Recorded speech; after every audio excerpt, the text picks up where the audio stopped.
Hello, I'm Rachel Carroll, President and Managing Partner at Eriksen. I'm delighted to be joined today by BioPorto Diagnostics, an in vitro diagnostics business listed on NASDAQ Nordic in Copenhagen. BioPorto started 2021 firing on all cylinders as it prepares to resubmit its application to the FDA for the pediatric NGAL test for detecting acute kidney injury, or AKI.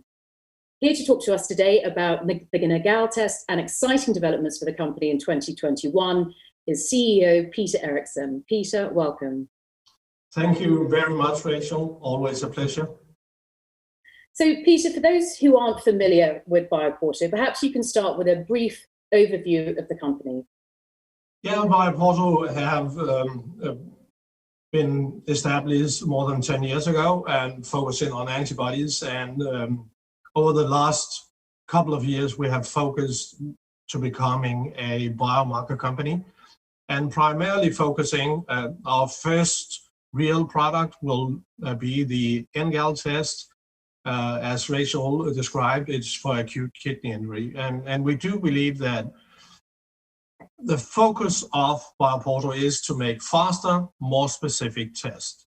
That means that compared to what is out there today in the AKI market, we are probably 2 days faster with diagnosing AKI, and that means that we are going to change the whole algorithm. But if you're looking at BioPorto as such, we are looking at tests which is faster. We currently have a COVID or SARS-CoV-2 test at UC Davis in US. We have also tests we are doing on sepsis. But the key thing why 21 is key is that the first 2 applications for US clearance will be this year. Both the one for COVID, but also the main product for BioPorto, our NGAL test for kidney injury. That is really key for the and for the patients suffering from kidney disease. So it is a fantastic year where you're hopefully this year going from being a development company to a operational company. At least the whole organization, the whole investor base are fired up that 21 hopefully is the year where all the efforts the last 5 years is coming to a ground where we can see that it paid off. Congratulations. So let's focus on your lead development programs and the NGAL test for AKI. Could you speak a little bit about how big is the market for acute kidney injury and how is the market segmented? Yeah, if we're looking at it, the first indications we are getting is, of course, for pediatrics. And we're looking at a market size of 8 to 10 million tests, which is relatively limited. But we are going to use our pediatric clearance as the predicate when we're doing adults. That means that the adult is going to be a lot faster through the system. And there we are talking about a big market. We are talking about the market potential for NGAL is 250 million tests yearly on a worldwide basis. 100 million is approximately the number in US. And if you're looking at the price point of around $20 per test, we are talking about an addressable market of approximately $5 billion US. So it's significant. And the question would be, as an investor, how can a small company penetrate a market like this? And we already right now have made agreement with Siemens and Roche, which are going to help us do the distribution after clearance in US. So I do think that it's going to be a really exciting year to look at BioPorto. Great. And could you talk a little bit about the competitive landscape and what benefits your test provides over the existing testing for acute kidney injury? Yeah, if we look at kidney injury, if we're just looking back 2 years, I'll start there. The former president of the US made an executive order talking about that one of the key areas where you really needed to do something was kidney injury. And he focused on, or his administration focused on 2 things: faster tests, more reliable tests, and then home dialysis. The thing that we have here, if we're looking at the standard of care today, we're looking at they're using serum creatinine. Serum creatinine is a functional marker looking at the kidney function. So when you start to have a reduced kidney function, serum creatinine is working. That is normally between 48 to 72 hours after damage of your kidney. NGAL is totally different.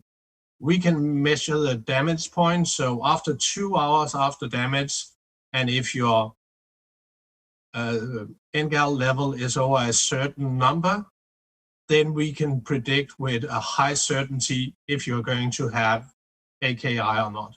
That means that you have really a window of opportunity of almost 2 days to do an intervention. And the key thing with that is if you can do it within the first 36 hours, then the likelihood that it is going to be reversible is high.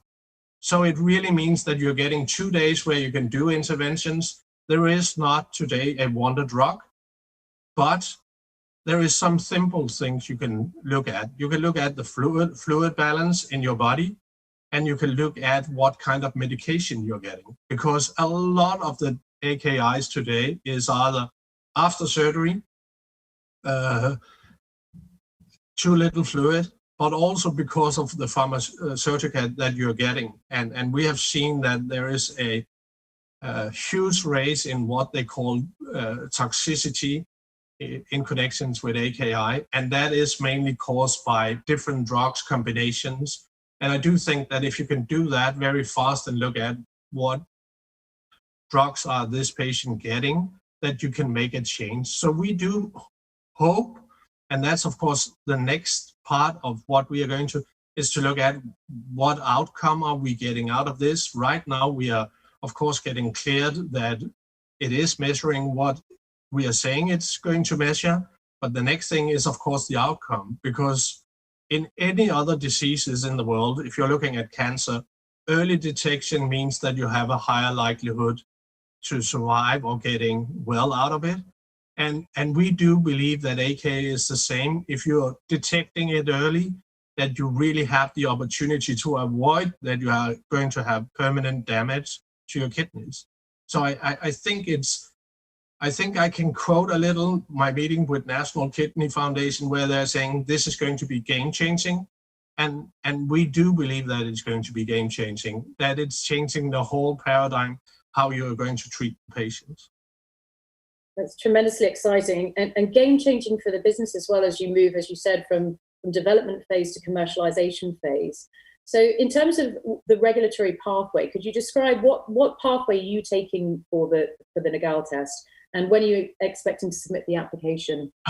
We are expecting to submit this summer, and I'm not going to be more precise on that, but this summer. And then again, it's a de novo application we are submitting to FDA. That means that they have 150 days. And the next question would be, when will I then have a cleared product? And again, here I'm a little likely to say that let's have a look, because we know that FDA is pressured due to the pandemic. So are they keeping the 150 days? But that is the normal terms with a de novo. So our expectation is in this year, beginning next year, that we will have a cleared product, and that would really be fantastic for the company. Fantastic. Great. So we've talked a lot about the NGAL test, but you also have a broader product portfolio. So could you talk to us a little bit about the gRAD technology and the role it plays in expanding your product portfolio? Yeah, we have a patented technology where we can make bedside tests relatively fast. It's a very simple test where I'm trying to tell people about it, and the closer it is to get to a pregnancy test that everybody knows. And it's the same technology with our patented technology. And we are currently trying that with SARS-CoV-2. We have a trial with sepsis at the main university hospital in Copenhagen, and several others which are early in the development phase. And then end of last year, we tried to use the same technology for NGAL. We know that the NGAL we are getting cleared is a chemistry assay used at the laboratory, but we used the same technology to get NGAL to function. And we got that CE mark by the end of 2020. It means that we have proven that the technology, the platform that we have for this can go through a regulatory process and be approved. And that was key for us because we know that we made development on SARS-CoV-2, sepsis, and others. It was really key for us to get a green light that it could go through the regulatory pathway, and it went through, and that's fantastic. The key thing here that, of course, is of concern when you're working with patients is how accurate is what you're making. And I can tell you that the gRAD with NGAL have a correlation of 99.5% to the laboratory test. So as a bedside test, it's fantastic results. And hopefully we can continue that trend. And the whole philosophy using gRAD is, of course, where you need a test close to the patients, you don't need to go to the laboratory, then you make the gRAD. If we find out some of the development we are doing is also necessary to be in the laboratory, of course, we are going to convert it into chemistry assay. So, but the development pathway is that we are using gRAD as a development vehicle for the company. Okay, great. And in terms of using it for the COVID test in particular, there's numerous announcements of all these different types of testing. How does your test, what role do you see for your test in the marketplace? I think that we are currently testing it in nasal, but also in saliva. And the key thing here is what differentiates us from a lot of the tests out there is, and now I'm going to be a little technical because they're checking what I call nuclear capsid protein. The rest of it, the antigen test out there, that means that you're testing inside the virus, and that means that there is a family of COVID viruses. So it could be common cold. So if you're seeing a lot of these getting false positive, that is mainly due to the fact that you could have a common cold. If we look at ours, we're looking at the spike protein on SARS-CoV-2. So it's very specific to the virus. And that's why we hopefully will get a more specific. We'll see it when we have the test results here in Q2 of this year. But our hope is that we are getting very close to something similar to the PCR test that have a relatively high accuracy. And then again, if we also then able to do it in saliva, of course, that's going to give a lot of freedom because it's simple and people can do it by themselves, hopefully. So I think there is a lot of opportunities. We know the gRAD platform, we have tested that on NGAL. It can work on blood, urine, and saliva. And we don't see any reason why it shouldn't work also with the active virus. So let's move to the financial position of the business, if we may. If you could give us an overview of the balance sheet and the cash runway. If we look at the balance sheet that we have, it's fairly only looking at equity capital and cash because all our expenses to the development is in the profit and loss statement. So the cash position end of this year was 109 million Danish kroner, and that is recalculated into US dollars, around 18 million US dollars. And since we have a burn rate of approximately $1 million a month, then I do believe that we have sufficient capital to Q2 of 2022. And seen from BioPorto side, it's really fantastic that we have such a long runway. But again, if we start to see that we are getting the clearance, then of course we are going to investigate the next step in financing of the company. Excellent, thank you. So if I'm an investor, I'm interested in learning more, I can obviously access the Eriksen research by Dr. Nat Callaway. But if I want to measure your performance over the next 6 to 12 months, what milestones should I be looking out for? You should be looking at the COVID results in Q2. You should be looking at that we are delivering the submission to FDA over summer.